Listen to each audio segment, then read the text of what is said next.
everyone. Thanks for tuning in once again to Queen Ahmadiyyah TV, More Than Meets the Third Eye. I'm your host, Queen Ahmadiyyah Okay, I want to apologize for being so late. I was having technical difficulties. The internet went out. The lights blinked off.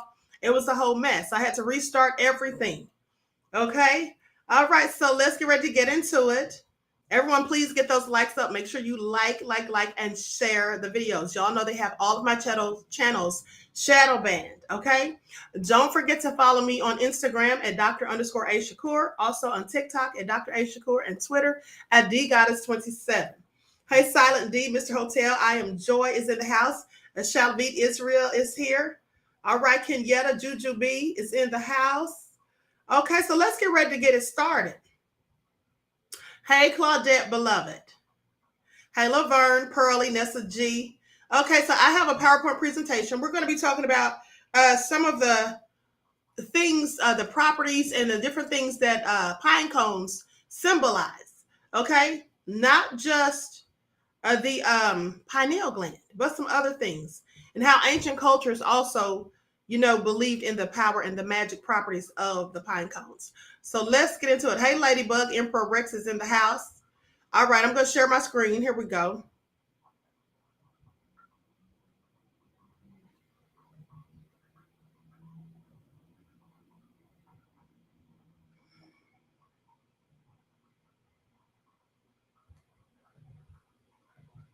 Okay, so throughout the span of recorded human history, pine cones have been a symbol of human enlightenment, resurrection, eternal life, and regeneration. They possess deep meaning when we take time to dig into their symbolism.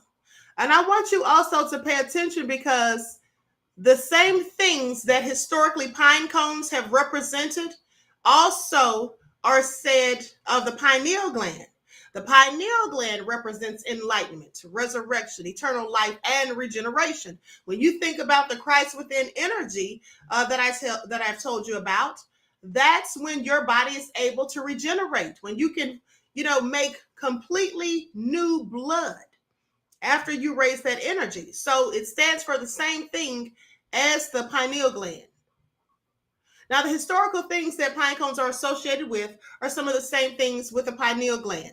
Now, also, and here's the thing, the word pine comes from the word pine cone. I'm sorry, the word pineal comes from the word pine cone. The pine cone also resembles the pineal gland, and the traces of pine cone date back 153 million years. Now, I'm sure most of you didn't realize that pine cones have been around that long. 153 million years. Now, conifers are trees that bear their seeds in cones. This is what we call the trees that bear pine cones, such as evergreens. Okay, now the vast majority of conifers have needles like pine or scale-like leaves, cypress or juniper. Most conifer species keep their needles all year. So we often refer to these trees as evergreen. Conifers are some of the oldest forms of plant life on Earth. Researchers found traces of conifers dated back to 300 million years ago, even longer than the pine cones, of course, because the trees produce the pine cones. Now, while traces of pine cones have dated back, like I told you, 153 million years. Now, let's talk about the history of it. This stunning sacred geometry was recognized and revered by ancient cultures. The Aztec goddess Chicomacotl is sometimes depicted with an offering of pine cones in one hand and an evergreen tree in the other. And as you can see here on this picture, in Aztec mythology, Chicomacotl, or a seven serpent, was the Aztec goddess of agriculture during the Middle Culture period.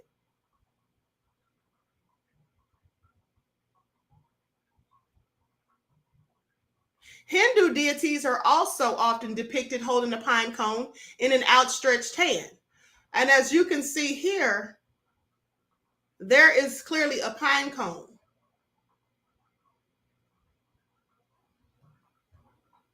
I think this is the goddess that Kamala Harris got backlash from dressing as. If you are, or no, she didn't dress as it. Her niece actually posted a picture of her depicted as this god. I believe it's Durba or Durka, if you all remember that. But it's the same Hindu goddess.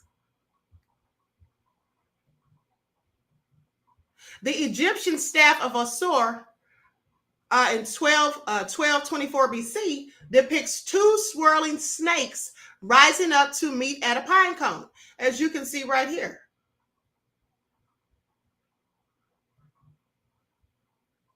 Ancient Assyrian palace carvings depict winged people holding pine cones. All these depictions seem to use the pine cone as a symbol of spiritual consciousness and enlightenment, awakening, or immortality. Same things that relate and pertain to the pineal gland. Now, these are some of the ancient carvings from Assyria. Now, look closely at these images, because here you have a winged man holding a pine cone, and he has a bag in his other hand where he's placing these cones. If you look at the other picture, it is an eagle-headed deity, which actually this is supposed to be, it's called the eagle-headed demon. Okay, this is actually a demon. Now this picture is also showing a pine cone in the hand with a small bag being carried. They're putting these pine cones into the bags. Now I want you all to pay attention, because this is symbolism. And what they're symbolizing here is the harvesting of the pineal glands. You know, just like they harvest people's organs currently in 2023, back then, these images were depictions of these demons harvesting human pineal glands. The pineal glands were often depicted as pine cones. So that's why you see the demon holding the pine cone and the man holding the pine cone, and they're both gathering these pine cones, collecting them, and putting them in a bag. Okay? This is symbolic that they were actually collecting pineal glands.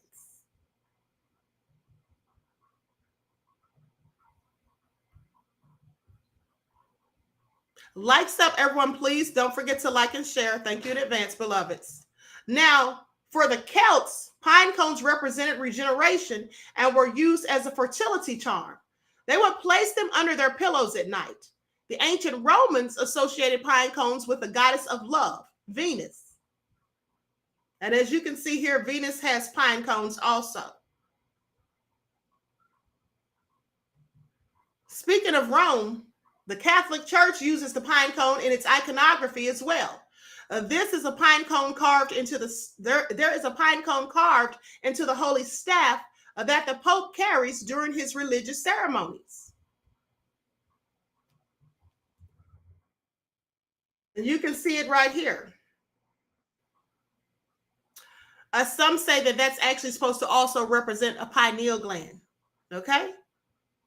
When you see these pine cone symbolisms on statues and things like that, it's usually representative of the pineal gland. Okay, pay attention. And just like with Osiris, let me go back up, scroll up so you all can see this again, because this just came to me. Look at this right here. The two serpents coiled up facing this pine cone. That is symbolic. I literally just realized this. It's symbolic of a pine cone as well, because the two serpents rising up represent the Kundalini energy, or the Christ within energy that rises from the bottom of the spine up the 33 vertebrae. Okay? And then it activates the pineal gland via the optic thalamus. That's what this is representing. And that energy, once it raises, it actually feels like a snake. The first time I raised it, it literally felt like there was a snake slithering underneath the skin in my forehead. I kid you not. And let's not forget that the Egyptian pharaohs had serpents on their crowns. Now, there's a gargantuan bronze pine cone statue in the Vatican in Rome. You see it right here. This huge statue actually has its own courtyard.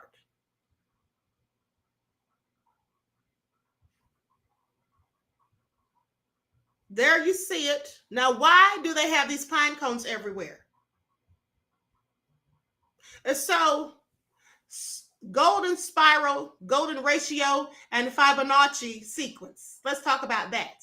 An evolutionary precursor to the flower, pine cones fan out in a Fibonacci spiral sequence in either direction. The golden spiral is a logarithmic spiral, and its distinctiveness lies in the fact that it has phi, the golden ratio, as its growth factor.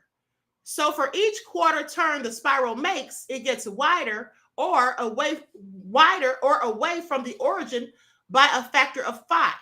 Two quantities are in golden ratio, which is equal to 1.68618, when the ratio is equal to the ratio of the sum to the bigger quantity. Now, you may be saying, what does all this mean? I'll show you in a moment.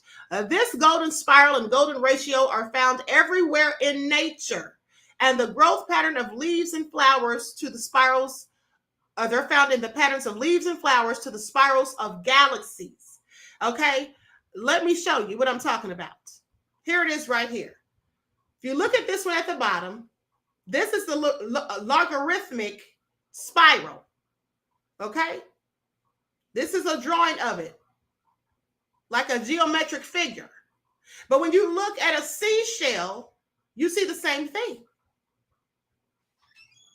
You see the same thing. Look at it right here.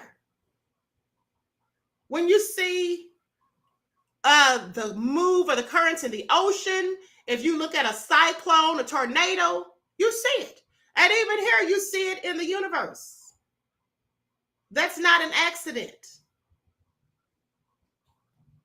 Now, the pine cone has spent centuries elevated as a symbol of all kinds of illumination. That makes sense because pine cones are very light sensitive. You see, they close in the dark and open in the light. This is symbolic of reproduction. Sunny days offer more arid conditions, and the tiny seedlings nestled into the scales of the pine cone can become airborne more easily. Well, when I'm talking about sunny days offer more arid conditions, well, that just basically means drier conditions when there's a lack of rain. Now, on the flip side of that, gray, rainy days aren't ideal for spreading the seeds, so the pine cone just closes during damp weather conditions. The pineal gland is a remarkable feature of the human experience, nestled in the brain between the two hemispheres. It is a source of endless intrigue in the realm of mysticism. Sometimes the pineal gland is referred to as our third eye, the dream center, or even the mystic seed.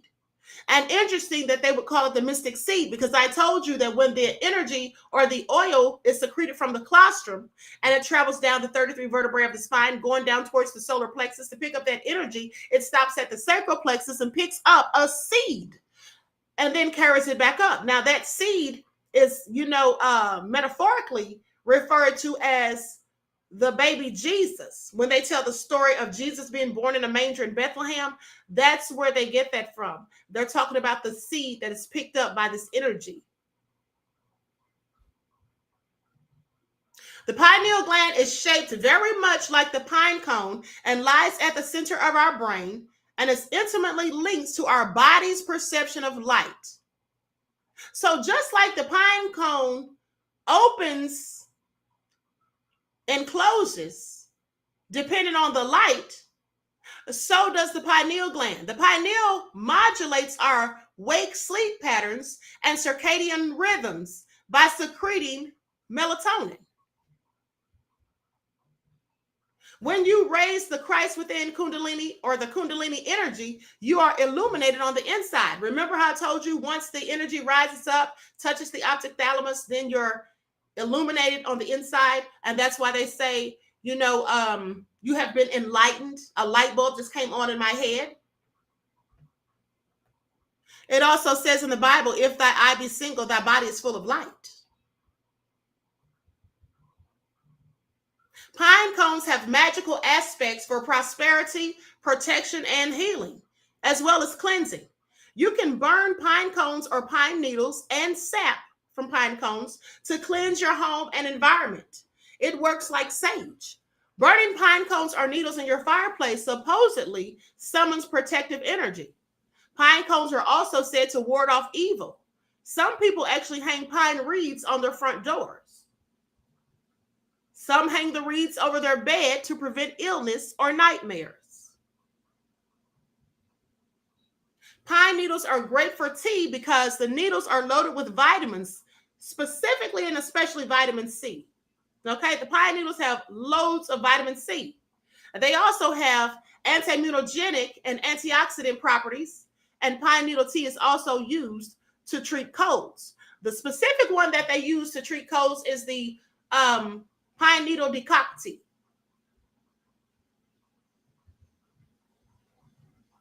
Pine needles are also herbs that are used for healing rituals and incense making.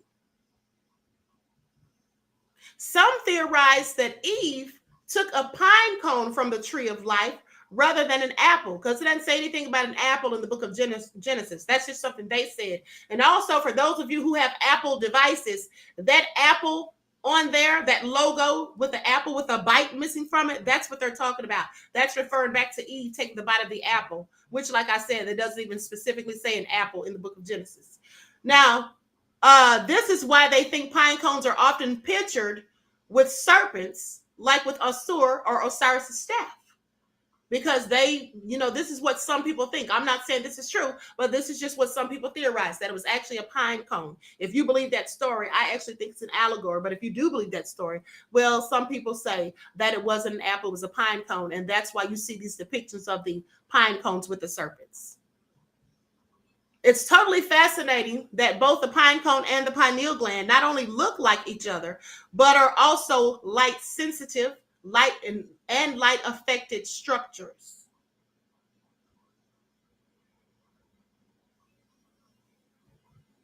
In the book of Genesis, chapter 32, verses 30 through 31, Jacob mentions a place called Pineal. And that's very close to the word pineal. Pay attention. And in the scripture, he says, and I have seen God face to face, and my life has been preserved. And as he passed over Pineal, the sun rose upon him. Now, the key thing to think about is when he said, I have seen God face to face. Why is that important? Because when we talk about raising the Christ within energy or the Kundalini energy, this is when they say that God comes to visit us in our minds, in our brains, in the center of our brains, which is the consciousness. Okay, which is the consciousness in the part of the brain that where it has the structure that looks like the Ark of the Covenants. That's the seat of God.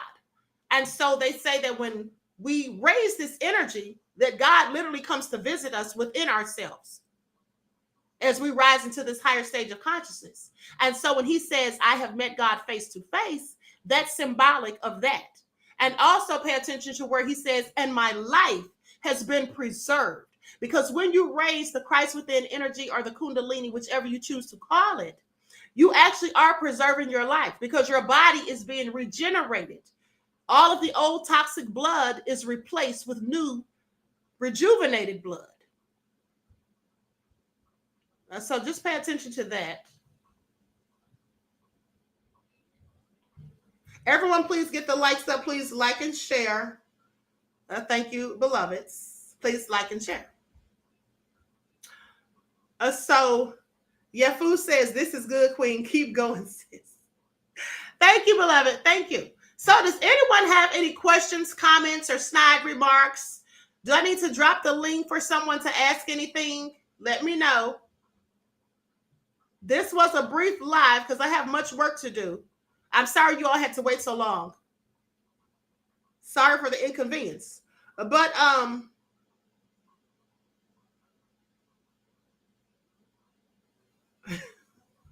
Mr. Hotel is so kind and considerate. Thank you, beloved. Hold on, my chat is frozen. Hold on, I'm trying to get my chat to get back to working.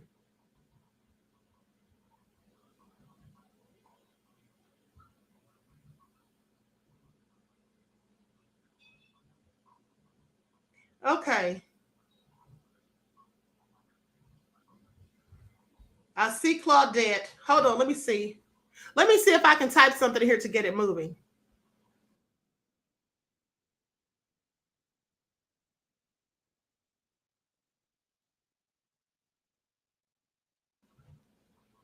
Nope, it's still frozen. Thank you, Mr. Hotel, for your contribution. Mr. Hotel says, thank you, Queen, for all that you do. Thank you, beloved. I appreciate you. Thank you for your kind words.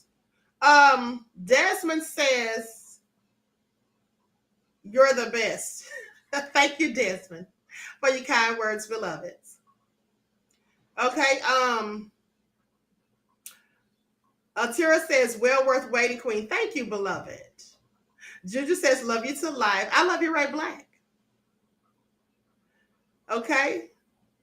Melon A1 says, thank you, Dr. Shakur, aka the Queen. Thank you, beloved. So listen, I'm going to conclude this broadcast, but I want to thank you all for tuning in and make sure you keep an eye out for your notifications. I didn't get to send the notifications out today to the members because, like I said, I was having all these issues. But normally I'll be sending you the notifications if I have your email. I can't send the notifications to everyone, but if you are a member and you send me your email, I can send you the notifications, okay? And if you haven't paid for a membership, you really should, because there's going to be some good things going on behind the scene that you'll be missing out on, and you can get memberships for as little as $2.99, okay? Now, if you can't pay $2.99, I'm sorry, but you definitely need the spiritual lessons if that's the case. Okay, so we have memberships for $2.99, $6.99, $24.99, and $49.99. And don't you guys forget that Mr. Hotel and his father paid for 2 consultations. So for anyone that needs or wants a spiritual consultation and you can't afford one perhaps, you can send me an email to morethanmeetsthethirdeye@gmail.com and request that you get one of those consultations. There's 2 that are already paid for thanks to Mr. Hotel and his father. Okay. And so that all being said, I'll choose from whoever sends the emails. I'm going to be accepting the emails until Monday. Okay. I'm going to be accepting the emails until Monday. So by Monday, I should have the list of the people that want the consultations, and I'll pick 2 out of those people. And I can tell you right now, if you don't have a membership, I'm not going to pick you. The people that'll be chosen for the consultation will only be people who have memberships to the channel. Okay? Not giving freebies to people who don't even want to spend $2.99.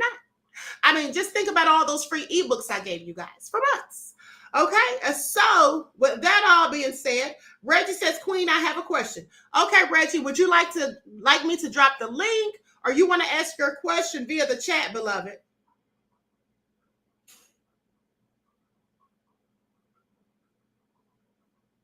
Okay, Rich says, I'll email my question. Okay, beloved, that's fine. You can email it to me. Send it to morethanmeetsthethirdeye@gmail.com. For anyone who has questions about something pertaining to this channel, please send your emails to morethanmeetsthethirdeye@gmail.com. Do not send it to the regular email because I get all sorts of news stories sent there.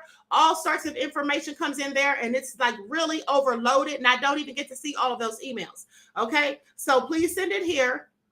Please send it here. And another thing is the cookbook is still for sale. For those of you who want to purchase the Royal Vegan Cookbook, okay, you can send the money to my Cash App, and then also be sure to include your email so I know that you're purchasing the cookbook, and then I'll send you the link. For those of you who have memberships, you can get the cookbook for $12.99. For anyone with no membership, it's $24.99. And for those of you who have the self-elevating and the higher frequency, you should have already have gotten yours for free with your membership. If you did not get it, please send me an email so that I can get it to you. Now, also the emails, the ebooks for February, I just sent those out for those who have self-elevating and higher frequency memberships. If you did not receive that one, it is called How to Transition to a Vegan Lifestyle. That's the second ebook. If you did not get that one and you have a self-elevating or a higher frequency membership, please send me an email to morethanmeetsthethirdeye@gmail.com so that I can get it to you. I believe I sent all of you those books maybe a few days ago, I think over the weekend. Okay, but if you don't have it, let me know. Anyone that wants to purchase that book, you can get it for $10 if you're not a member. If you are a member, then you can get it for $5. Okay? The books are not usually going to be this cheap. I'm giving you all a break on this one. All right? So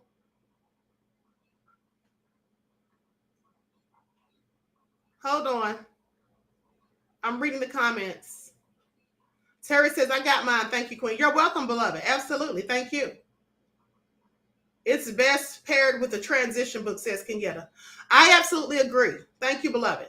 Okay, so with that all been said, I'm going to get on out of here. I hope everyone enjoys the rest of this lovely day. Enjoy your strong end, not your weekend, where you're left in a weakened state.